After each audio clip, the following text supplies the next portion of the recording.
Hello everyone.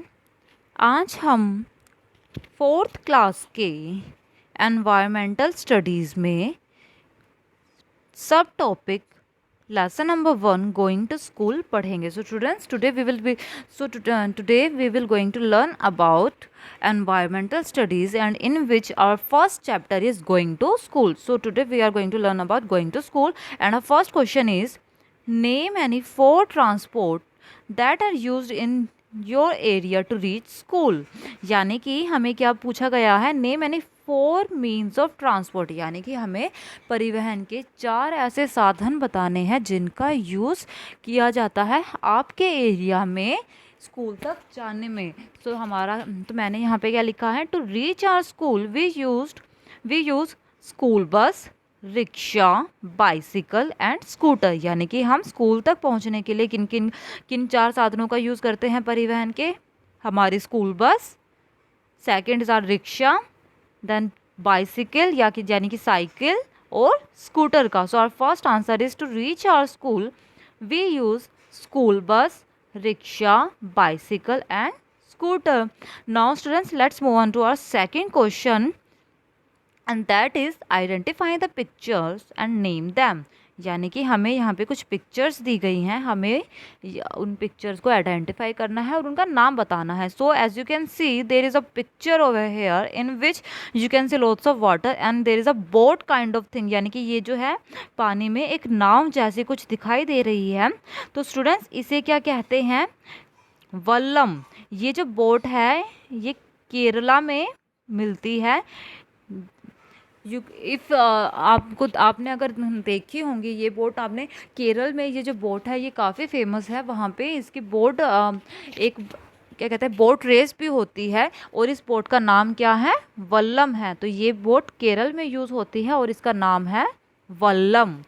Now let's move on to second picture, and that is, so students as you can see there is a camel यानी कि ऊँट। यहाँ पे एक ऊँट है और उसके साथ एक कार्ट अटैच है, यानी कि ये क्या है, कैमल कार्ट है, यानी कि एक ऊंट गाड़ी है। ये क्या है, ऊंट गाड़ी, क्योंकि इसमें क्या है, एक कैमल है, कैमल यानी ऊंट, और साथ में उसके एक कार्ट बंधा हुआ है। तो ये क्या है, कैमल कार्ट। और ये कहाँ मिलती है बच्चों आपको, ये मिलती है राजस्थान साइड पे। तो ये कैमल कार्ट है हमारे राजस्थान की, ठीक है।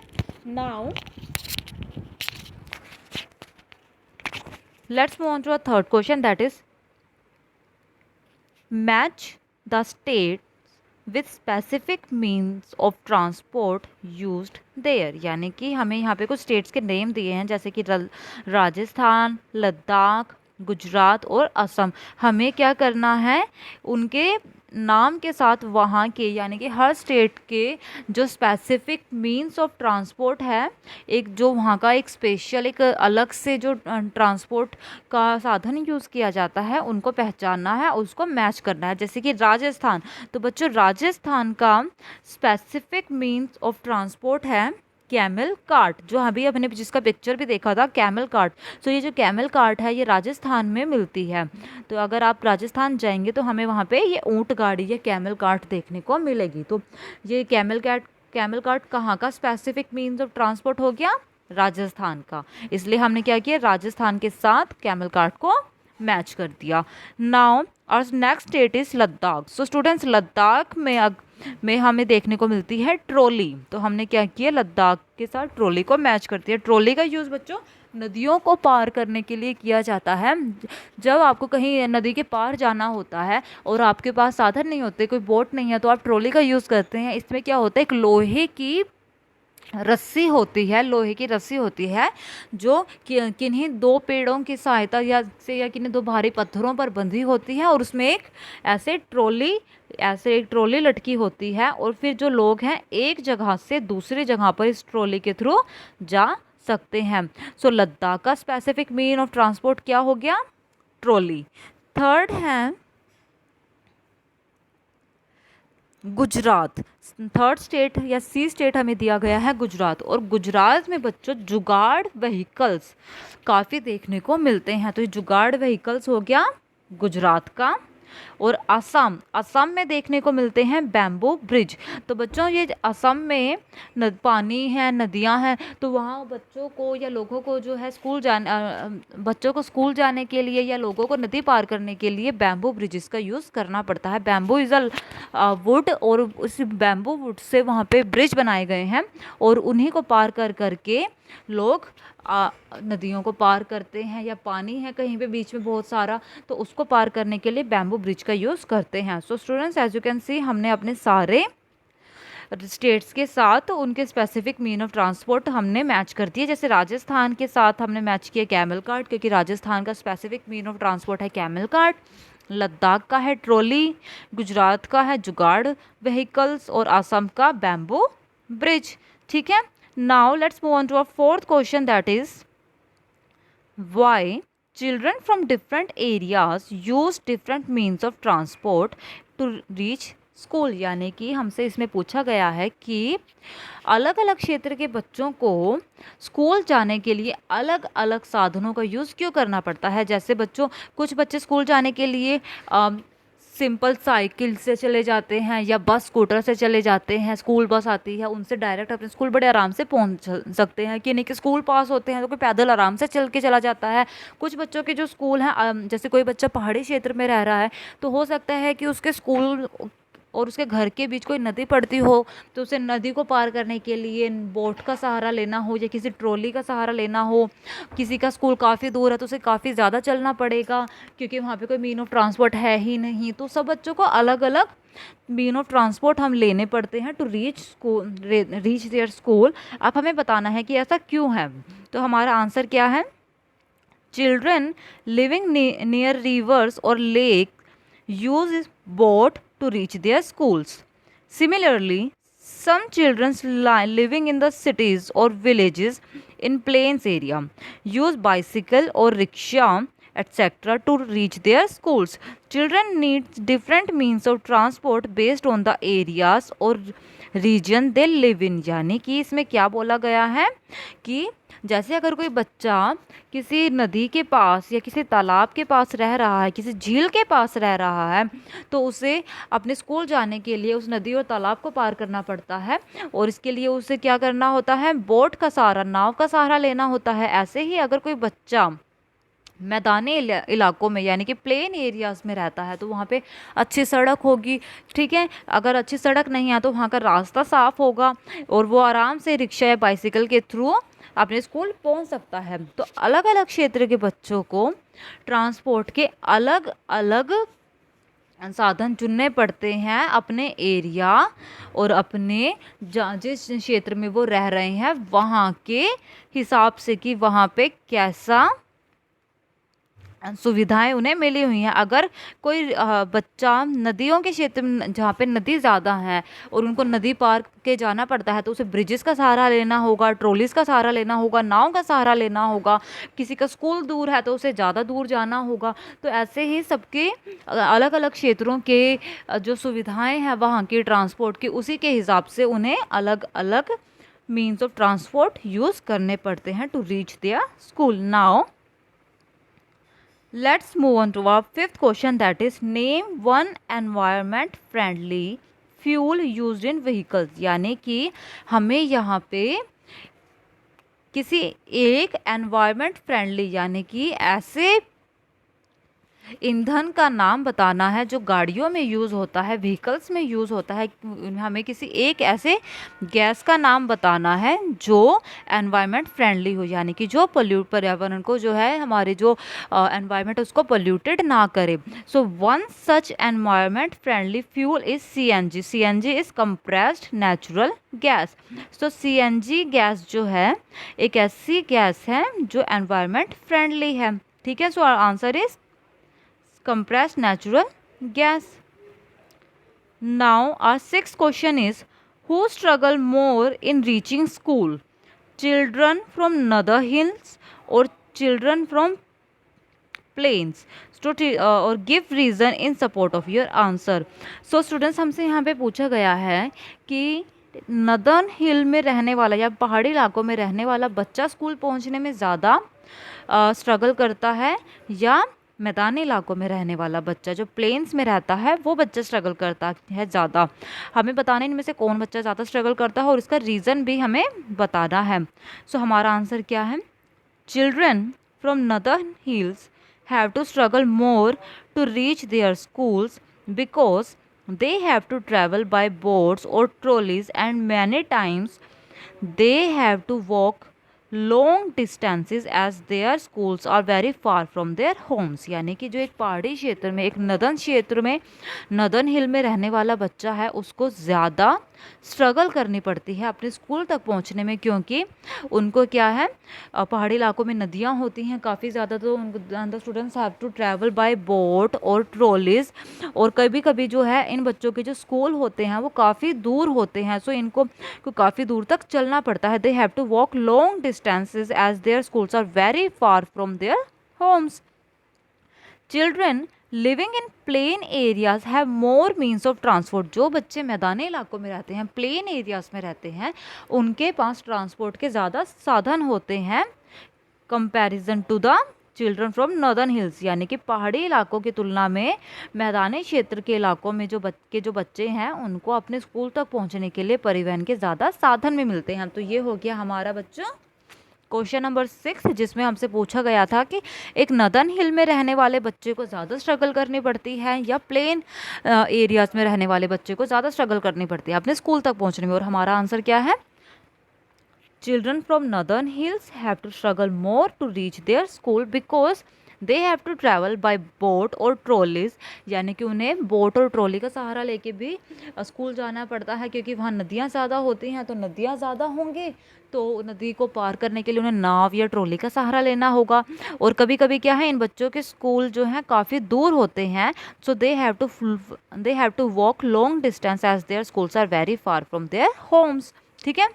Children living in plain areas have more means of transport as compared to the children from the northern hills। यानी कि जो प्लेन्स एरिया में रहते हैं वहाँ के बच्चों के पास परिवहन के ज़्यादा साधन हैं, कंपैरिजन करें तो नदर्न हिल्स के बच्चों से ज़्यादा हैं। और नदर्न हिल्स के जो बच्चे हैं उनको कुछ कम ट्रांसपोर्ट की सुविधाएं मिलती हैं, इसलिए कौन ज़्यादा स्ट्रगल कर रहा है बच्चे यहाँ पे? नदर्न हिल्स में रहने वाला बच्चा कर रहा है, क्योंकि उसे बोट का, ट्रॉली का सहारा लेना होता है, नदियों को पार करना होता है, काफ़ी दूर होते हैं इनके स्कूल, तो इन्हें काफ़ी दूर तक चलना पड़ता है। और हमारे पास मैदानी इलाकों में जहाँ हम रहते हैं वहाँ पर हमारे पास तो रिक्शा भी है, साइकिल भी है, लेकिन वहाँ जो नदर्न हिल में रहने वाले बच्चे हैं उनके पास ऐसा कुछ नहीं है। नाउ ये हो गया हमारा question number 6। Now we let's move on to our next work, that is life skill. In our life skill we are going to learn air pollution. So हम आज क्या पढ़ने जा रहे हैं बच्चों हमारी लाइफ स्किल में? Air pollution. अब सबसे पहले हम देखते हैं एयर पोल्यूशन है क्या। Air pollution is the contamination of air by harmful gases, dust and smoke. यानी कि जो एयर पोल्यूशन है वो किन किन चीज़ों से होता है? ये हार्मफुल गैसेस से, धूल से और धुएं से। यानी कि जो एयर पोल्यूशन है वो किसकी वजह से होता है? हार्मफुल गैसेस, डस्ट और स्मोक। ये जो डस्ट, स्मोक और हार्मफुल गैसेस हैं हमारी एयर में मिलती हैं और उसको पोल्यूट करती हैं। ठीक है। Which adversely effects plants, animals and humans. और इन चीज़ों का ये जो है हार्मफुल गैसेस हैं, डस्ट है, स्मोक है, जो हमारी एयर में मिलती है और उसको पोल्यूट करती है, उसका पौधों पर, प्लांट्स पर, एनिमल्स पर यानी कि जानवरों पर और इंसानों पर काफ़ी बुरा प्रभाव भी पड़ता है इसका। It also damages the natural cycle of the earth. यानी कि जो अर्थ का नेचुरल साइकिल है, एक जैसे कि सर्दी गर्मी, एक साइकिल में आते हैं, पहले गर्मी, फिर हमारी बारिश आती है, मानसून का सीज़न आता है, फिर सर्दियाँ आती हैं, सर्दियों के बाद बसंत, उसके बाद गर्मी। तो ये सब क्या है? नेचुरल साइकिल ऑफ अर्थ था, जो पृथ्वी का जो साइकिल था वो उसको भी ख़राब कर रही है। The damage to the environment is caused by improper management of resources and by careless human activities। यानी कि इसमें क्या बोला गया है कि ये जो हमारे पर्यावरण को नुकसान हो रहा है ये किस वजह से हो रहा है? एक तो हमारे जितने भी रिसोर्सेज थे, जैसे कि हमारे जंगल हैं, हमारी जो वन है, हम उनको काटे जा रहे हैं। उसके अलावा जो हमारे संसाधन हम उनका ढंग से उपयोग नहीं कर रहे हैं। और जो ह्यूमन एक्टिविटीज़ हैं, केयरलेस ह्यूमन एक्टिविटीज़, उनके थ्रू भी एयर जो है पोल्यूटेड हो रही है. Now students, you will be going to see a picture over here in which you can see there are some vehicles जिनमें से काफ़ी ज़्यादा स्मोक निकल रही है. there are some industries and factories जिनमें से कितना ज़्यादा धुआं निकल रहा है. और इसके अलावा जो डस्ट है, धूल मिट्टी है, वो भी क्या कर रही है, हमारी एयर को पोल्यूटेड कर रही है. तो ये पिक्चर किसको दिखा रही है, एयर पोल्यूशन को दिखा रही है. गाड़ियों से जो धुआं निकल रहा है वो भी, इसके अलावा इंडस्ट्री से जो, कारखानों से धुआं निकल रहा है, फैक्ट्रियों से धुआं निकल रहा है, ये सब क्या है, एयर को पोल्यूटेड कर रही हैं. ठीक है, अब हम चलते हैं हमारे आज के फर्स्ट क्वेश्चन की तरफ. हमारी फर्स्ट एक्टिविटी है, in present scenario What measures have been taken to reduce air pollution? Students, आपको यहाँ बताना है कि आज के जो वर्तमान समय में, आज के जो प्रेजेंट सिनेरियो में ऐसे कौन से मेजर्स हैं, ऐसे कौन से काम हैं जो एयर पोल्यूशन को रिड्यूस करने के लिए उठाए गए हैं. सो हमारा आंसर क्या है, steps have been taken in the present scenario to reduce air pollution as there is more emphasis on planting more trees and plants. यानी कि आज के समय में, आज के वर्तमान समय में जो एयर पोल्यूशन है उसको कम करने के लिए कुछ कदम उठाए जा रहे हैं. जैसे कि आज के टाइम पे ज़्यादा से ज़्यादा पौधे लगाने के लिए, ज़्यादा से ज़्यादा पेड़ पौधे लगाने के लिए काफ़ी ज़ोर दिया जा रहा है. कई ऐसे बच्चों अभियान चलाए जा रहे हैं, कई ऐसे मूवमेंट्स चल रही हैं जो पेड़ों को बचाने के लिए होती हैं. कई ऐसे रिक्वेस्ट की जाती हैं लोगों से आज के टाइम पे कि वो पेड़ों को बचाए, ज़्यादा से ज़्यादा पेड़ लगाए. तो ऐसे कई सारे काम हैं जो पेड़ों को बचाने के लिए किए जा रहे हैं. और प्लांट मोर ट्रीज यानी कि पेड़ों को ज़्यादा से ज़्यादा उगाने के लिए लोगों को जागरूक किया जा रहा है.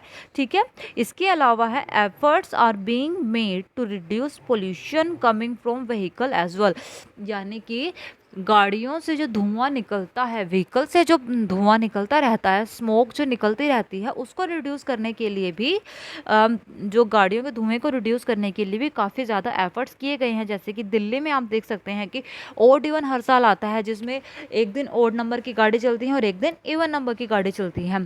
तो ओड इवन का यूज़ क्यों किया गया है, ताकि जो हमारी रोड्स हैं उस पर जो व्हीकल की संख्या है वो कम हो, कम व्हीकल निकलेंगे. एक दिन एक नंबर के व्हीकल निकल रहे हैं, दूसरे दिन दूसरों के दूसरे नंबर के निकल रहे हैं, तो उससे क्या होगा, रोड पे व्हीकल्स का जो धुआं है वो कम होगा. ठीक है, उससे क्या है, हमारी जो एयर है वो थोड़ी क्लीन होगी. कम धुआं हमारी एयर में जाएगा तो पोल्यूशन थोड़ा कम होगा. तो इसके अलावा भी और से कई काम हैं, जैसे ज़्यादा से ज़्यादा वन बचाने के आजकल काम किए जा रहे हैं, पेड़ लगाने के काम बहुत ज़्यादा किए जा रहे हैं.